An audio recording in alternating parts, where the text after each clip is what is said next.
Përshëndetje për të gjithë, shumë kënaqësi të takohemi sërish kësaj radhe në një platformë mediatike regionale, siç është The Geopost. Do të po fillojmë në fakt sot me një cikël intervistash The Geo Talks i kemi quajtur, në cilat do të flasim për narrativat, për propagandën, për fake newsat, për të gjitha llojet e çrregullimeve ose çrregullimit të informacionit. Kam shumë kënaqësi që mysafirën e parë në këtë podcast ta kem Besa Lucin. Përshëndetje Besa, mirë se erdhe. Faleminderit shumë për ftesën. Besa është sot me ne për shumë arsye, por mbi të gjitha për faktin edhe për profesionalizmin që Besa përfaqëson. Njohse shumë e mirë e medias, udhëheqëse e një platforme siç është Kosova 2.0, besoj gjithë e dini çfarë gazetarie bën kjo platformë, kështu që me Besën do të diskutojmë. Besa isha tu e mendu kaq shumë temë kaq e gjanë. Kemi kaq shumë çështje që diskutohen e që lidhen me fake news, me propaganda, po kur nëse e analizon, po më duket në të gjitha rastet shfrytëzohet një farë sentimenti, një farë emocioni. Qysh e sheh emocionin në raport me faktin? E kam përshtypjen që emocionet gjithmonë po fitojnë krahasu me faktet. Po, definitivisht dhe po pajtohem edhe mendoj që kjo është diçka që e kemi pa sidomos kohën e fundit shumë në rritje. Ajo manipulimi me emocione gjithmonë ka qenë prezent, domethënë edhe propaganda ose informatat e rrejshme, keq informimi, gjithmonë kanë ekzistuar që nga koha kur ka pas shtyp, që nga koha kur ka pas gazetari.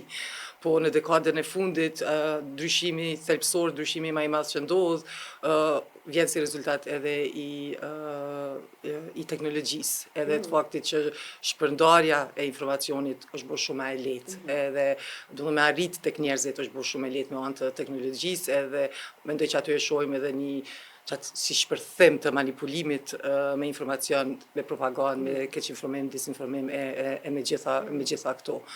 Kështu që në thelb qysh pse emocioni këtu është i rëndësishëm sepse në njëjtën kohë por jemi duke jetuar në kohë të jetë polarizuese, sidomos në aspekt politik edhe në aspekt shoqëror, jo vetëm në Kosovë, por mendoj globalisht, domethënë ka si luftë të agjendave të ndryshme politike.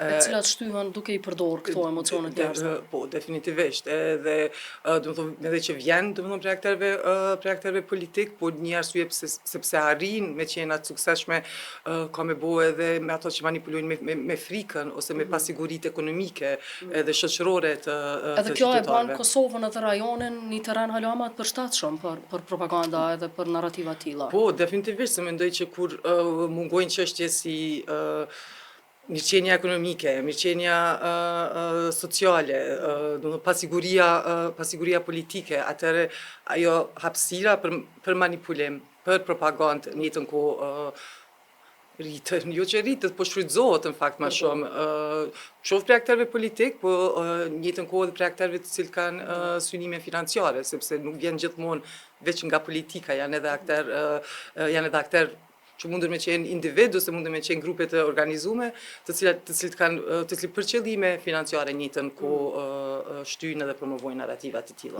Zakonisht Besa, ideja ka qenë që publiku i ndjek mediat, tash nuk po jam e sigurt apo i ndjek publiku media na media publikun, në kuptimin që apo i përshtatet pak si shumë media publikut edhe klikimeve dhe asaj që po dëshirojnë, megjithse në plot raste nuk jam shumë e sigurt nëse klikimet po tregojnë që publiku po don me pa një përmbajtje të tillë, por çush e sheh këtë çështje? Është komplekse, domethënë kjo çështje që e ngritet se me një anë është përgjegjësia e mediave duhet me qenë, në fakt është, edhe duhet më praktiku në asnjë mënyrë që me i shërby interesit publik.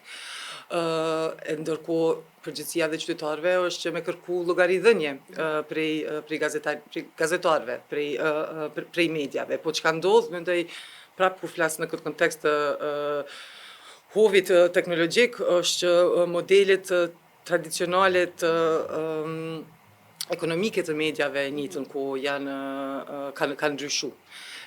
Dhe kjo mbështetja vetëm në klikime si formë gjenerimi të hyrave, mendoj që e ka atë garën ndërmjet medjave e ka rritë, e ka bu matë ashpër, e ka bu matë ashpër, se kur mediat një të kodin, se kur mënyra tradicionale të financimit janë shkund, dhe tash gjithçka varet nga gjenerimi i tyrave vetëm nëpërmjet reklamave online apo vetëm nëpërmjet klikimeve, ajo fatkeqësisht i ka shti shumë media që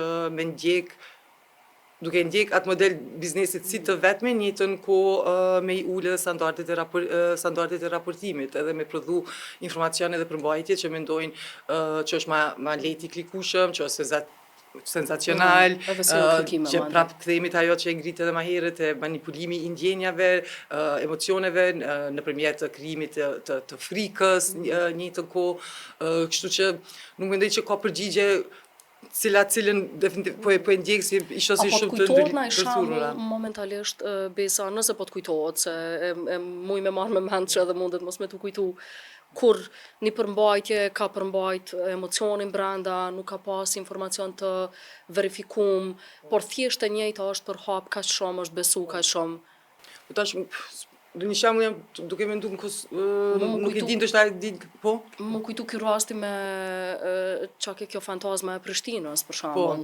U besu kaq shumë bile e çuditshme është që u besu edhe për njerëzve që janë të thirrur me i verifiku faktet, jo vetëm me dalë me thonë që mundet me qenë vërtet. Që ke gjeneruar me AI për ato. Po tash ndoshta mendoj që një arsye sepse tash njerëzit mund të qenë që është letë prirur me besu në gjëra tilla është se kur standardi në përgjithësi, edhe cilësia në përgjithësi e informacionit vjen, atëherë rritet edhe çaja hapësina për me besu. Për me besu në gjithçka. Po tash nëse besohet kaq lehtë një manipulim kaq i dukshëm edhe i vrejtshëm, sidomos për gjeneratave që përdorin AI edhe i dinë efektet që mundet mënyrën që mundet me u kriju, imagjino çfarë mundet me ndodh në propaganda, le t'i quajmë gjeopolitike, në narrativa që synohen të vinë nga vendet ndryshme në Ballkanin Perëndimorës, në Kosovë. Definitivisht edhe është shqetësuese se në thelb krejt kjo çka prek është prek demokracinë në thelb.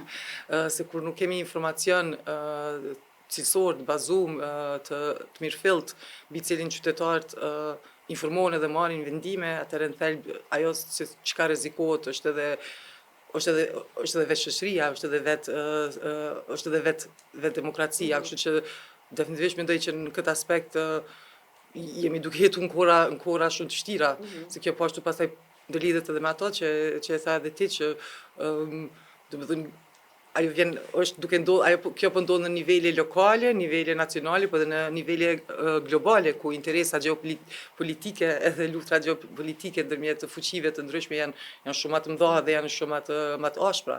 Në këtë rast për shembull ne kemi zgjedhjet prezidenciale të Shteteve Bashkuara të Amerikës të vitit 2016, ku dezinformimi edhe krijimi i narrativave të rrejshme fakt kanë ndiku edhe në mënyrën se si njerëzit kanë votu. E aty për shembull një numër i madh i atyre narrativave të rrejshme kanë qenë prodhuar ka qenë rasti në fakt që kanë qenë disa të rinj në Maqedoni, dhe të cilët e kanë pas, cilat lloj përmbajtje të rrejshme kanë më shumë mundësi që me lujt me emocion, me nxit reagim, me nxit njerëzit me kliku, edhe ata kanë gjeneru tyra financiare nëpërmjet klikimeve për veti, po njëjtën kohë e gjithë ajo veprimtari ka ndiku edhe ka ndiku te qytetarët atje se si në marrjen e vendimit tënë. Po, në marrjen e vendimit po pikërisht, kështu që është A ka të tillë edhe në Kosovë, a keni identifikuar, a keni vrejt gjatë punës në baza ditore që ka narrativa të tilla të cilat kanë pas mundësi me ndiku në marrjet vendimit, qoftë në votime, qoftë në diçka tjetër? Fatkeqësisht me sa e di, nuk e di a ka ndonjë hulumtim që është punu specifikisht me trajtu me hulumtu këtë çështje, po mendoj që jemi të vetëdijshëm, sidomos edhe ti për shkak të edhe profesionit të cilin jemi bashkë, që ne shohim për shembull në kodë zgjedhjeve, që për një herë dalin disa portale për cilat nuk kena ndigju ma herët, cilat operojnë vetëm Edhe ka shëmbojnë propagandë. vetëm në atë periudhën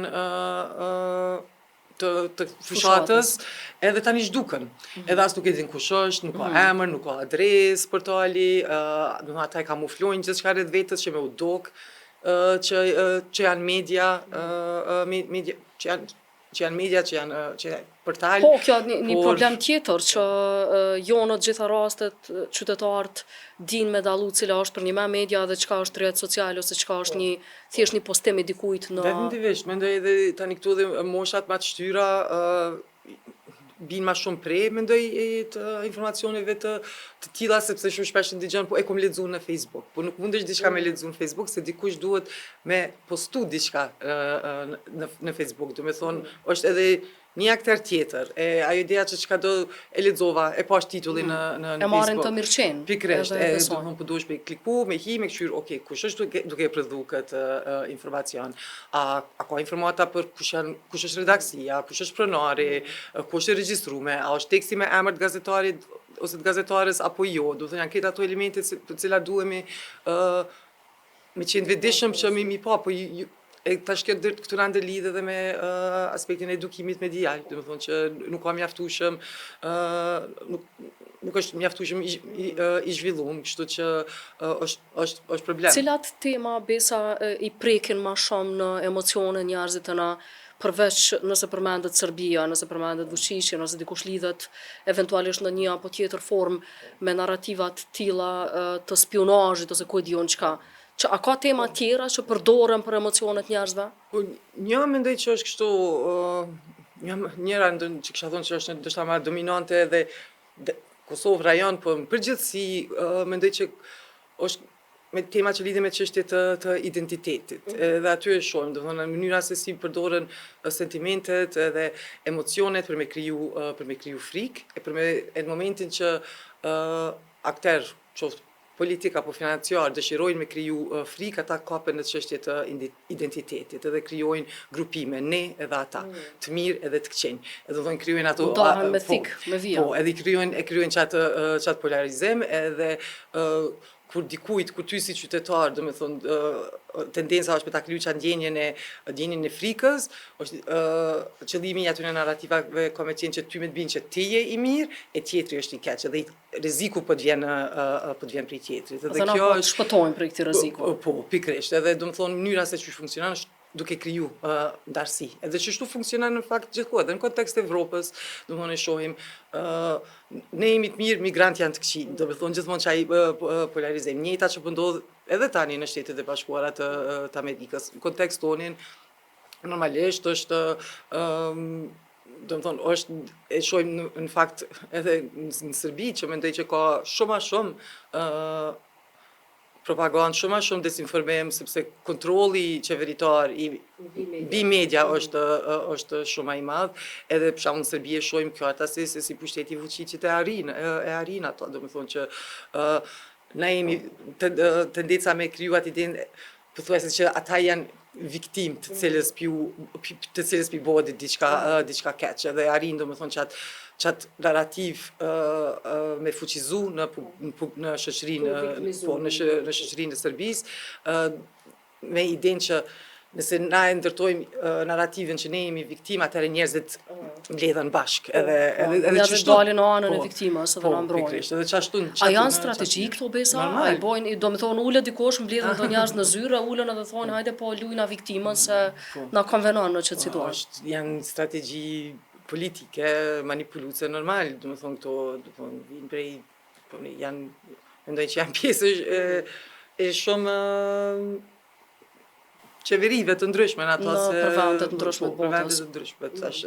Disa ma pak, disa ma shumë, normal, po është që... A varet sa demokratik është shteti prej sa manipulator janë në këtë kuptim që po flasim? Po, është edhe ajo, sidomos kur flasim për çështjen e propagandës politike shtetërore, se ajo financiare pastaj mundet me qenë ma ndryshe. Prej interesave varet. Nuk lidhet domosdoshmërisht se varet kush është grupi, kush është akteri, për qëllime, nëse është për qëllime financiare, por në thelb po, ideja është që një vend që është me një demokraci, hajde le të themi, ma të mirë fillt, ka me pas ma shumë legislacion, ka me pas ma shumë rregullim, ka me investu ma shumë në edukim, edhe krejt ato pastaj, po edhe krejt ato pastaj ulin ose zvoglojnë që atë hapsinën për propagandë të tillë.